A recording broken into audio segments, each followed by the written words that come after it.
सत्य जान्ने अधिकार के हाम्रो छैन?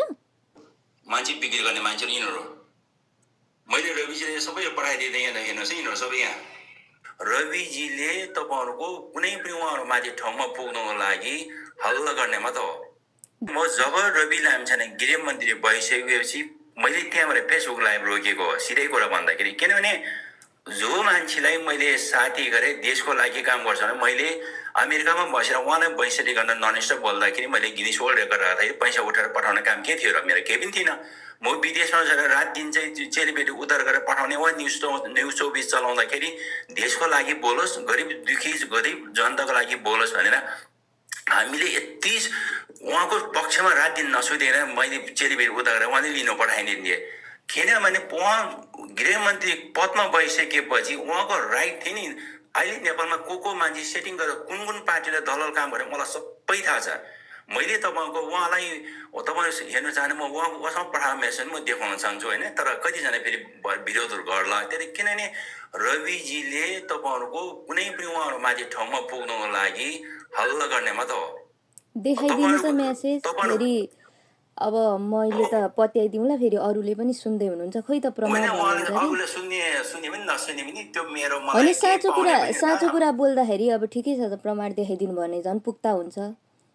हजुर मैले उहाँहरूलाई कुनै पनि उजले के अरे नराम्रो भन्न खोजेको होइन, उहाँहरूको विचार हो। तर विचार चाहिँ कस्तो भने अब तपाईँहरूलाई अब यहाँ अब एउटा उदाहरण दिन्छु है तपाईँलाई। यहाँ हेर्नुहोस् है त, मैले यहाँ यो छ नि यो केपी शर्माहरूसँग बसेको मान्छेहरू सबै यो मान्छे बिक्री गर्ने मान्छेहरू यिनीहरू मैले रविजीले सबै पठाइदिँदै यहाँ हेर्नुहोस् है यिनीहरू सबै यहाँ सबै यो मान्छे बिक्री बनाउने यहाँ अरू दलाल धेरै दलालहरू छ यहाँ दलालहरू। तपाईँसँग यत्रो धेरै प्रमाण हुँदाखेरि किन मिडियामा आउनु भएको छ कि छैन तपाईँ? मैले देखेको छुइनँ र सोधेको है फेरि। बहिनी मिडियामा आएर फाइदै छैन, कसले कुरा सुन्छ हाम्रो देशमा सत्य। अनि हामीले सुन्छौँ त दाइ, हामीले सत्य कुरा एक्सेप्ट गरेको छौँ त, हामीले सुन्छौँ, हामीले बुझ्छौँ, नबुझ्नेले बुझ्दैन। हामी त छौँ नि, हामीले सत्य जान्ने अधिकार के हाम्रो छैन? सत्य त छ, एकदम छ। सत्य किन लुकाउनुहुन्छ त? तपाईँसँग प्रमाण छ भने सत्य किन लुकाउनुहुन्छ? मैले चाहिँ यसो हो क्या हाम्रो आगामी सरको यसो मलाई थाहा छ। उहाँ हाम्रो समाजसेवी हो। हाम्रो आगामी शेर्पा सर चाहिँ उहाँ सर चाहिँ हो होइन, बौद्ध मार्गी पनि हुनुहुन्छ धेरै। त्यही भएर मान्छेहरूको धेरै आलोचना गरेर कुरा काटेर हिँड्न सक्नुहुन्न उहाँ होइन। अनि त्यो पनि चाहनुहुन्न उहाँले। अनि त्यो के भने उहाँको भनाइ चाहिँ के छ भने मैले मनबाट बुझ्दाखेरि चाहिँ मैले धेरै मसँग फेसबुकमा फ्रेन्ड हुनुहुन्छ उहाँ होइन, चिन्नु पनि भयो तपाईँले मलाई।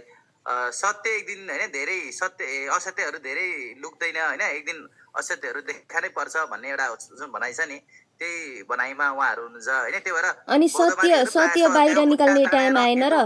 हेलो अरुण दाजु, हेलो यता हो, कुरा काट्नु भनेको होइन क्या, सत्य बाहिर निकाल्नु भनेको। अनि सत्य बाहिर निकाल्ने बेला आएन र? अब देशको अवस्था हेरिकन सत्य निकाल्नु भने त मान्छेले के भन्छ नि, कुरा काट्यो खुट्टा तानो यो त्यो भन्छ। भन्नेले भन्छ नि, हामीले सत्य बुझ्यौँ भन्छौँ नि, भन्न त अर्कालाई पनि त दस्तोक भन्छन्, तर हामी डिफेन्ड त गरिरहेछौँ नि। भनेपछि हामी त्यसो भन्दैनौँ होला पक्कै पनि। मैले भन्न खोजेको हो, मलाई यो सब कुरा थाहा थिएन, आज बल्ल थाहा पाएँ। यो सत्य जान्ने अधिकार सबैजनाको छ क्या।